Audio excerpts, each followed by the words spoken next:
किशनगंज में बच्चों के नाम पर करोड़ों का खेल। जी हां, स्कूल टॉयलेट सफाई के नाम पर करोड़ों की बंदरबांट, लेकिन हकीकत ये कि कई स्कूलों के शौचालय सालों से बंद पड़े हैं। आरोप है कि एनजीओ ने फर्जी बिल लगाए, विभाग ने आंखें मूंद ली और सरकार की योजनाएं कागजों में चमकती रही।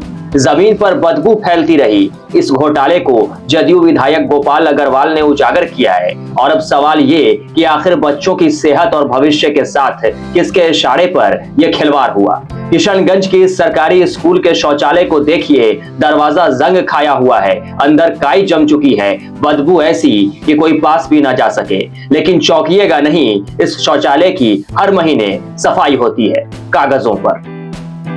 जी हां, सफाई नहीं, फर्जी बिलों की सफाई जरूर चल रही है। स्वच्छ भारत मिशन के तहत सरकारी स्कूलों की शौचालय सफाई का ठेका कुछ चुनिंदा एनजीओ को दिया गया। हर महीने लाखों रुपए का भुगतान, लेकिन काम का कोई नामो निशान नहीं। कई स्कूलों के शौचालय सालों से बंद पड़े हैं, लेकिन बिल हर महीने पूरे। अब सवाल ये कि कौन करता था जांच, कौन करता था मॉनिटरिंग? प्रशासन चुप है, एनजीओ सक्रिय और भ्रष्टाचार तेज। साफ सफाई हाउसकीपिंग के लिए सरकार करोड़ रुपया एनजीओ के माध्यम से देती है। इसके लिए अलग अलग एनजीओ को नॉमिनेट करके उसको पैसा दिया जाता है कि वो हाई स्कूल के साफ सफाई मेंटेन को कायम रखे। लेकिन मुझे आज इस बात का पता चला कि ये सरकार का प्रोविजन है, मैं नहीं जानना था इससे पहले। लेकिन सबसे बड़ा दुर्भाग्य है कि ये करोड़ों करोड़ रुपया एक प्रखंड में हम लोग हाई स्कूल के साफ सफाई के लिए, हाउसकीपिंग के लिए देते हैं और उस एनजीओ का एक स्टाफ झाड़ू तक मारने का काम नहीं करता है। तो आखिर ये पैसा किनके बीच में वितरित हो रहा है? सवाल उठता है कि जब तक नीचे से एनओसी नहीं मिलेगा कि हाँ काम हो रहा है, सफाई हो रही है, तब तक आपको मान लीजिए जिला एनओसी देता है, तब ना विभाग उसको पेमेंट करता है। तो जिला आखिर ऐसे व्यक्ति को कैसे एनओसी दे रही है, ये जांच का विषय। इसको विधानसभा में उठाएंगे, डॉक्टर बी राजेंद्र साहब प्रधान सचिव से मिलेंगे, माननीय बी राजेंद्र साहब को भी इसकी जानकारी देंगे, डीएम साहब से भी बात करेंगे। यह आखिर इतना बड़ा घपला कई साल से चल रहा है, ये उच्च स्तरीय जांच का विषय है और दरकार पड़ने पर इस पर जनहित याचिका भी दायर करेंगे।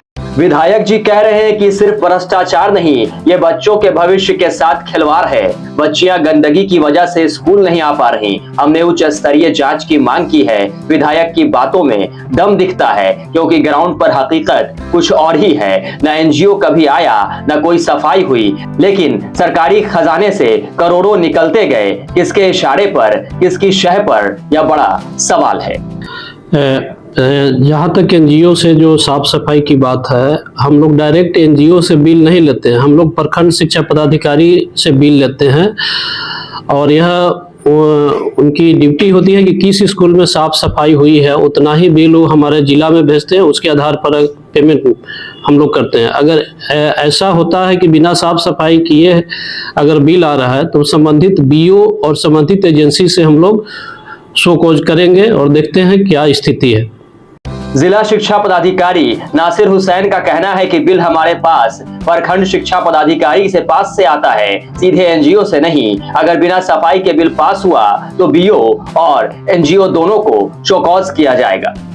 बहरहाल किशनगंज का यह टॉयलेट स्कैम अब जिले में हड़कंप मचा चुका है, साथ ही कई बड़े सवाल भी खड़े कर रहा है। सवाल ये कि क्या सरकार वास्तव में जिम्मेदारों पर कार्रवाई करेगी? सवाल ये कि क्या करोड़ों की रकम आखिर किसकी जेब में गई? सवाल ये कि आखिर और कब तक बच्चों को गंदगी का सामना करना पड़ेगा? लेकिन जवाब किसी के पास नहीं। कोई जांच की मांग कर रहा है, कोई अपने नीचे वाले पदाधिकारी के सिर ठेकरा फोड़ रहा है और बच्चे जान जोखिम में डालकर गंदगी में पढ़ने को मजबूर हैं। किशनगंज से हर्ष कुमार के साथ सतवंत अब्बास की रिपोर्ट।